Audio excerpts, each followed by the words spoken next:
Bom dia, meus amigos, muito bom dia. Hoje, dia 29 de abril de 2025, estamos iniciando a nossa conversa fraterna, iniciando uma semana, a última semana do mês de abril, e a nossa conversa de todos os dias. Para hoje nós temos o capítulo de número 71 do livro Palavras de Vida Eterna, da psicografia de Francisco Cândido Xavier pelo Espírito Emmanuel. Bom dia, Verônica, bem-vinda, querida, ótima semana para você. E o capítulo 71 tem como título Olhos. Então vamos lá. Bom dia, Cris, seja bem-vindo. Então hoje nós vamos ler o capítulo 71 do livro Palavras de Vida Eterna, da psicografia de Chico Xavier por Emmanuel, e esse capítulo tem como título Olhos. A mensagem evangélica que inspira Emmanuel está contida, ela é de Jesus, está contida no Evangelho segundo Mateus, capítulo 6, versículo 22. Bom dia, seu Luiz, bem-vindo. E diz o seguinte: se os teus olhos forem bons, todo o teu corpo terá luz. Jesus, Mateus, capítulo 6, versículo 22. E vamos ver o que Emmanuel nos traz de reflexão para esse grande ensinamento. Olhos, patrimônio de todos. Encontramos, porém, olhos diferentes em todos os lugares. Olhos de crueldade, olhos de ciúme, olhos de ferir, olhos de desespero, olhos de desconfiança, olhos de atrair a viciação, olhos de perturbar, olhos de registrar males alheios, olhos de desencorajar as boas obras, como tem, né?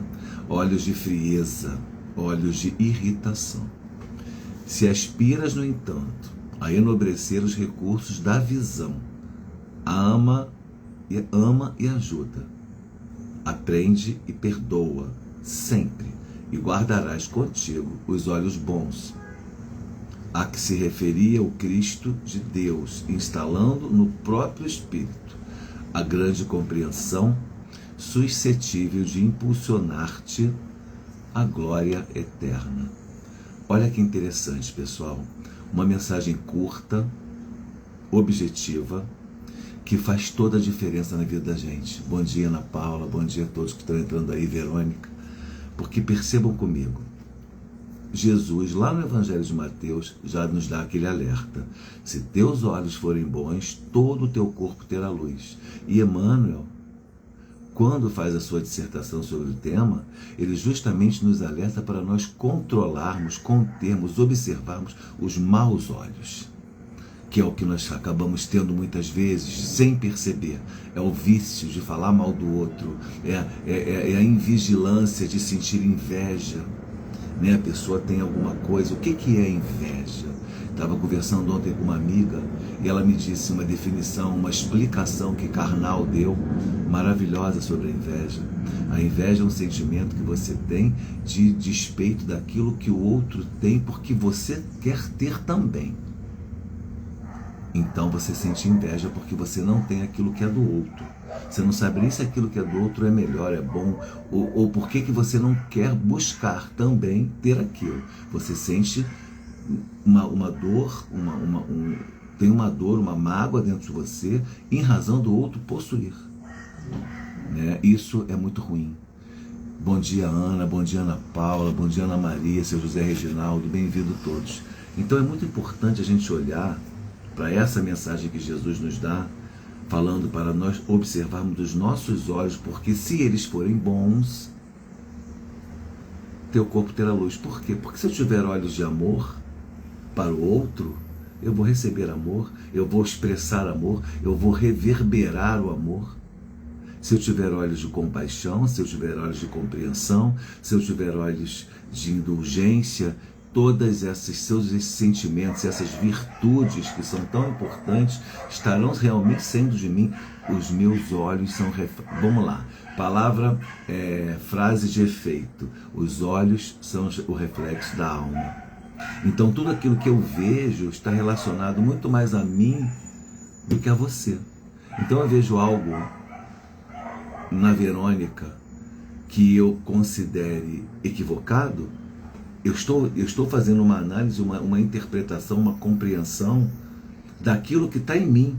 Eu só posso te dar o que está dentro do meu universo cognitivo.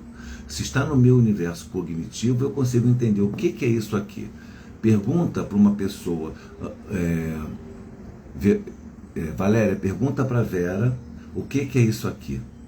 Ela não vai saber dizer, porque não está contido no universo cognitivo dela. Então isso aqui é um joystick. Eu sei que é, alguns não sabem. E está tudo bem, se você não souber. O que você não pode é julgar isso aqui a partir da sua capacidade cognitiva, porque se você vai ter um julgamento equivocado, porque você não sabe nem o que é.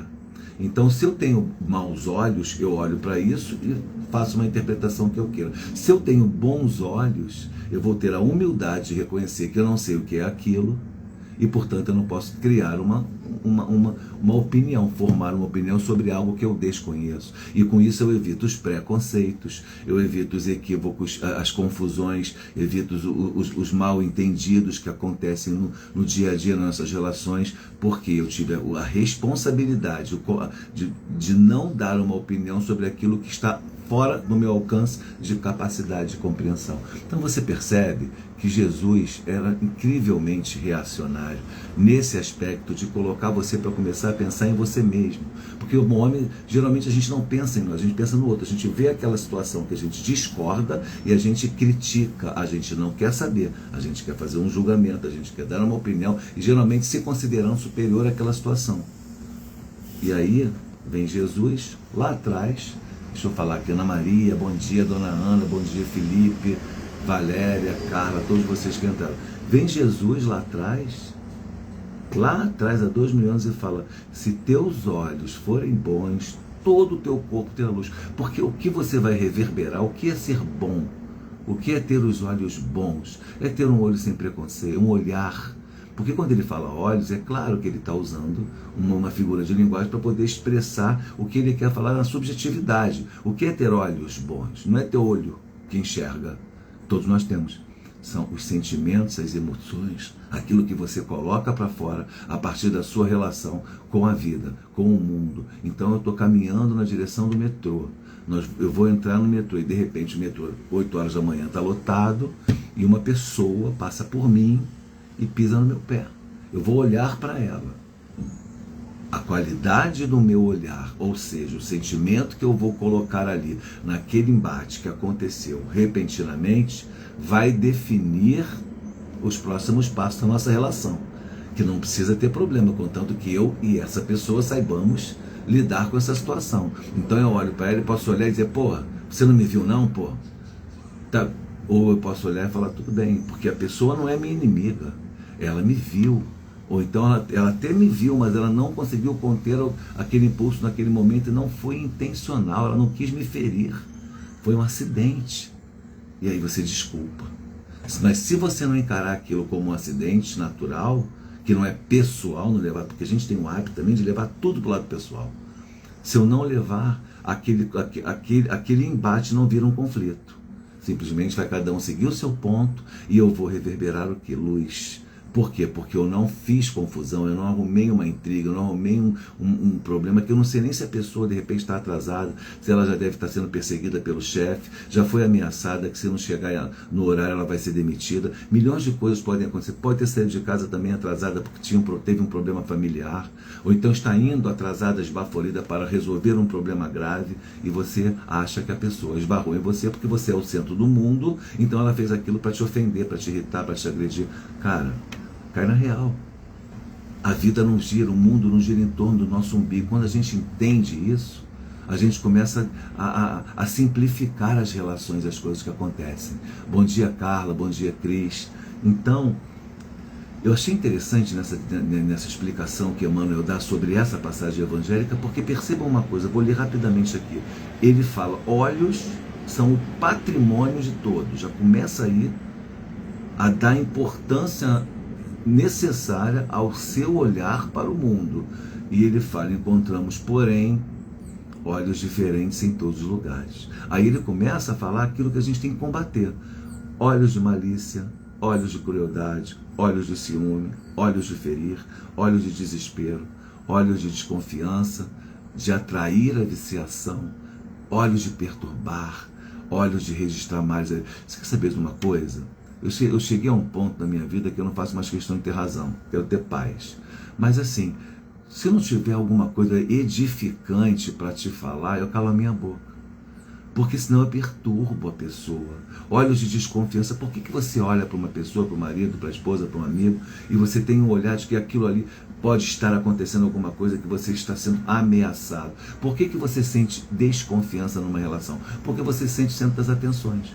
Porque você sente mais importante do que até a própria pessoa. Por isso que você desconfia dela. Se você não se sentisse assim, por que a pessoa vai me trair? Eu traí a pessoa? Se eu não tenho capacidade de fazer aquilo com você, por que eu vou achar que você tem de fazer comigo? Agora, se eu tiver a intenção, e aí a gente volta para os olhos, registrar males alheios. Olha que interessante.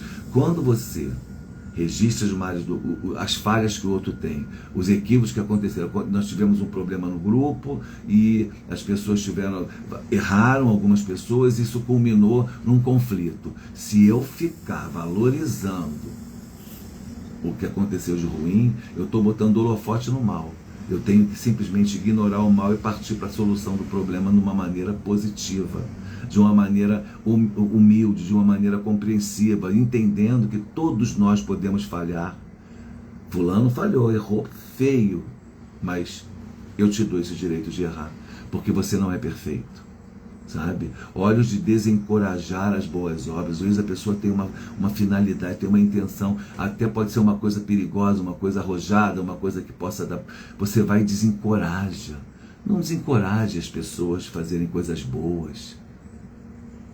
Por mais que aquilo não esteja no seu escopo de realizar, se você não tem condições de fazer aquilo que a pessoa, poxa, fulano vai fazer aquela obra, aquele trabalho, caramba, que loucura, é no meio da semana, não é melhor ele trabalhar? Não é melhor nada, ele não te perguntou nada. E você tem que entender que cada um tem o seu caminhar. Agora, é uma coisa boa, não desencoraja, encoraja a pessoa. Sabe por quê? Porque quem decide isso é Deus, não somos nós. Olhos de frieza, às vezes a pessoa está precisando de um apoio, de um carinho, você olha para ela com aquele olhar de frieza. Para todas as pessoas à sua volta, você perde uma grande oportunidade de fazer um atendimento fraterno, de dar um acolhimento a um amigo, uma amiga, um colega de trabalho. Às vezes um simples bom dia com um olhar carinhoso, um sorriso nos olhos e nos lábios pode mudar o dia de uma pessoa. Olha o poder que nós temos e a oportunidade que Deus nos dá de fazer o bem com um simples olhar, com um simples sorriso, com um simples bom dia. Você entra no seu prédio do trabalho, você diz bom dia ao porteiro, ele é um ser humano, ele está ali. De repente ele está num processo depressivo, numa situação desagradável. Um simples bom dia manda para ele uma energia tão positiva que tira ele daquele ambiente. Você nem percebe o bem que você fez. Olhos de irritação, muitas vezes você está também com seus conflitos, com seus problemas, e aí você vai lidar com as pessoas à sua volta, você vai jogar aquela irritação em cima da relação. Querida, você só vai receber negatividade com isso. Aí depois você vai... Aí seu dia foi péssimo, você chega em casa, atropela a família, atropela as relações das pessoas que mais te amam, filho, marido, esposa, sogra, seja lá quem mora com você, amigos. Aí você vai para a cama dormir depois de um dia péssimo, de uma relação pessoal péssima, tem uma noite péssima, acorda no dia seguinte péssimo, e bota a culpa em Deus. Estou sendo castigado por alguma coisa. Ó Senhor, o que é que eu fiz? Você está fazendo. Porque Jesus já deu aqui o bisu. Olha só, olhos. Se os teus olhos forem bons, todo o teu corpo terá luz. Cara, que simplicidade é essa? E para encerrar, eu tenho que pegar a estrada agora e daqui a 6 horas está no Rio de Janeiro para trabalhar. Se aspiras, no entanto, enobrecer os recursos da visão. Olha só, então vamos lá, ele está dizendo para a gente ter bons olhos. Como é que eu aspiro? Primeira coisa que Emmanuel fez para nos entender, para nos explicar didaticamente o tema. Eu tenho que primeiro observar, fazer a tal da reforma íntima, para eu poder entender se eu tenho os olhos da frieza, olhos de malícia, olhos de crueldade, olhos de ciúme. Feito isso, feita a reforma íntima, reconhecendo as minhas falhas, as minhas imperfeições, porque estou a caminho, não sou virtuoso, estou procurando virtudes.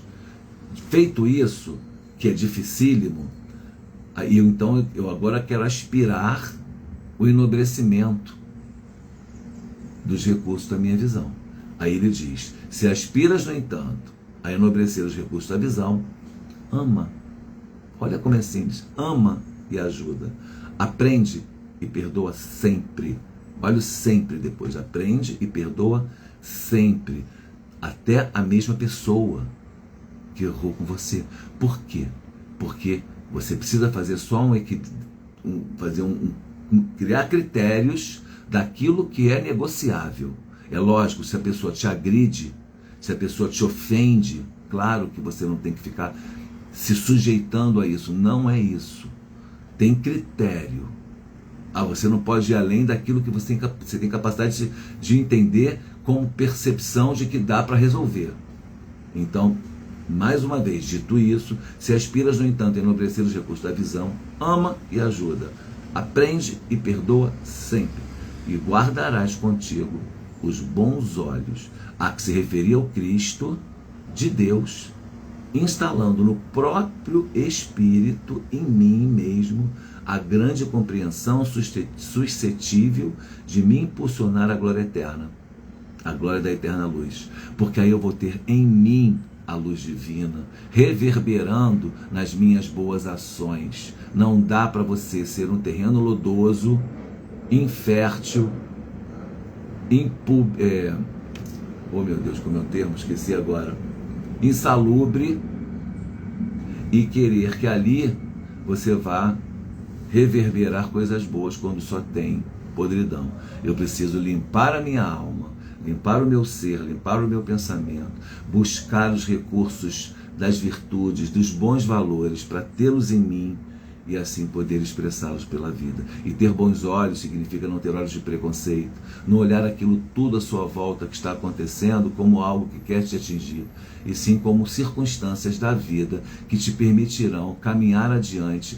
As dificuldades, os empecilhos, as questões que acontecem no dia a dia não são para me derrubar, são para me aprimorar. Eu vou pegar o carro agora, eu vou para o Rio de Janeiro, eu vou encontrar uma estrada cheia, eu vou encontrar uma São Paulo lotada de pessoas agitadas, eu que tenha paz no meu coração, para que eu possa reverberar essa paz na minha direção e possa me proteger de mim mesmo e dos outros também, com toda a atenção devida, e sair com boa vontade para entender que se acontecer ali de alguém furar um sinal, de uma pessoa ultrapassar, de um motoqueiro passar alucinadamente, como acontece aqui em São Paulo, muito já está acontecendo no Rio, eu entender que aquilo faz parte da vida e é uma grande oportunidade para eu criar mais habilidade na minha direção. Então não é nada contra mim, é tudo circunstância da vida que eu estou inserido para que eu possa me preparar sempre, para que eu possa me aprimorar sempre. Então é isso, meus amigos. Bom dia, Suzane, bem-vinda. Cristiano, não sei se eu já falei bom dia. Então, meus amigos, a resposta, a conversa fraterna de hoje é essa. Eu quero agradecer a presença de todos vocês, que nós possamos continuar nos encontrando sempre e vivendo esses momentos importantes de reflexão. Para mim foi ótimo ter essa conversa, para agora dar continuidade ao rumo da minha vida, e eu desejo que vocês também tenham a mesma sensação, lembrando o dia inteiro de ter bons olhos para tudo aquilo que vai acontecer ao longo desse dia. Lembrem-se disso, tenhamos bons olhos para tudo, que certamente vocês vão interpretar a vida de uma maneira mais leve, mais sublime, e vão receber da vida também essa leveza, esse amor. Beijo no coração de todos, passem um ótimo dia, paz e bem. Até a próxima.